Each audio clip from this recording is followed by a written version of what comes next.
to the Minister's reply. My Lords, in following the Noble Lord Viscount Trenchard, I feel like I need to begin by defending the House of Lords Library and its briefing.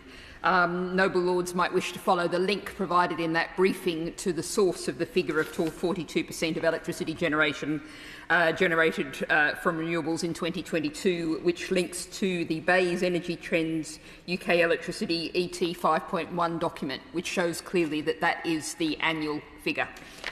Now, I begin by thanking the Noble Lord, Lord Howell, for securing this debate, and by agreeing with many of the concerns that the Noble Lord expressed about our current nuclear program, its costs, its delays, and the many problems with it. And I think, referring back to that House of Lords Library briefing, it looks at the fact of how we have seen a very significant decline since the 1990s, 24.5% of electricity coming from nuclear down to about 14% now.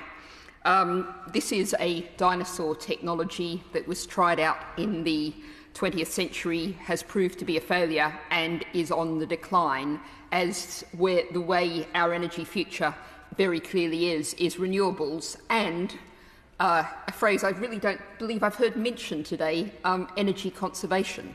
The cleanest, greenest, best possible energy we can have is the energy we don't need to use. And we need to be looking forward to a future of social innovation, of innovation in the way we operate our societies, that demands less energy, which leaves all of us better off in the pocket and better off in terms of the environment in which we live. Now, this is, I've referred to the decline of this dinosaur of the 20th century, but of course we're still very much bearing the costs. And one of those first costs to look at in the UK context is the fact that the current estimate of clearing up the mess left by the industry from the last century is £260 billion.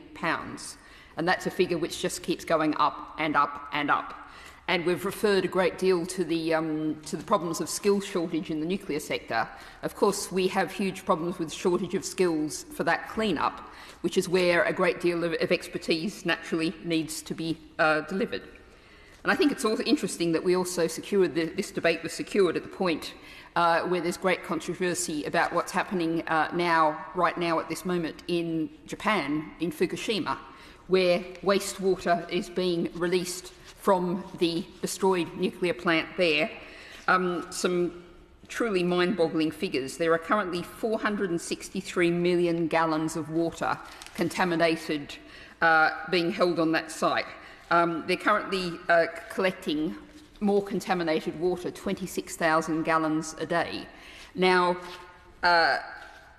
one of the big concerns is the impact on the Japanese fishing industry, one of the many ways in which nuclear has been a blight for many of the communities in which it's been sited.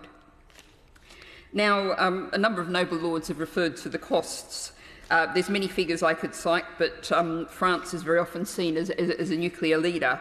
Flamanville 3, 12.7 billion euros, a cost that more than quadrupled from its original quote in 2004. But I think something else that hasn't come up is the geopolitical cost. And many Noble Lords will be aware about the recent coup in Niger. Now, Niger supplies 15% of France's uranium. A fifth of the EU nuclear uranium stock comes from Niger. And the uranium mining there was undoubtedly a political factor in instability. This is a real problem area.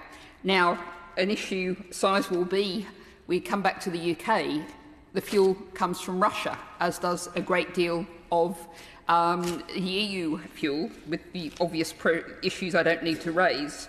Namibia is another potential source, but it reflects many of the same kind of problems that are relevant to Niger.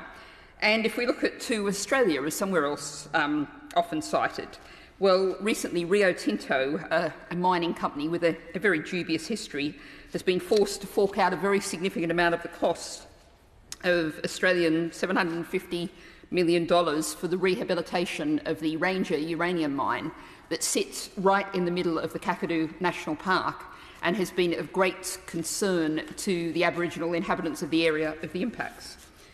So we really have a situation where this is a not dinosaur of the past.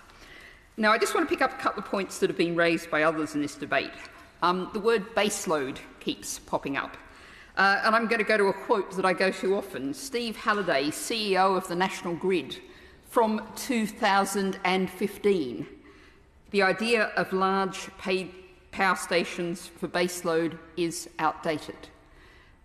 We are looking to a new, flexible, functional electricity system that works with what is available. It's a different kind of model. It's a model in which nuclear is both a huge problem in terms of the lack of resilience, the lack of flexibility, as well as the lack of reliability. Now, the noble lady, Baroness Bloomfield, talked about the land that might be required for solar and wind. Well, of course, if we put solar panels on our roofs, that's not taking up any extra land at all, and we should see a Britain with roofs covered with solar panels. And of course, we'd love to take up some land for onshore wind, the cheapest source of electricity available to us. That's if the government will actually allow that to go ahead, as so many people from so many parts of the sector are pushing for. Now, I think we need to look at some of the government's actual models and the way the government's been looking at this issue. The current power sector model, the dynamic dispatch model, which is used to justify the current policy decisions, cannot model long-duration storage and is being replaced. I've already talked about how it's difficult and inflexible, and that is the practical reality. Now, EDF has suggested that Sizewell C EPR reactors could load follow and is exploring the option, but it's never been done in the UK before. Now, I wanted to come really to one final main point, and as far as I'm concerned, this is the absolute killer argument against any new nuclear. We look at the history of Flamanville, of other recent builds of nuclear reactors. Not only has the cost has exploded, the construction time has gone on and on and on, and then we have the issues of the reliability. The fact is we are in a climate emergency. Renewables are there now. All of those roofs are sitting now, they're out there now ready to have solar panels put on them. We need to act fast, act now with proven technologies. Nuclear has been a continual disaster. It has been continually unreliable. And what we need is an energy future based on renewables and energy conservation. My Lords, I don't think I can compete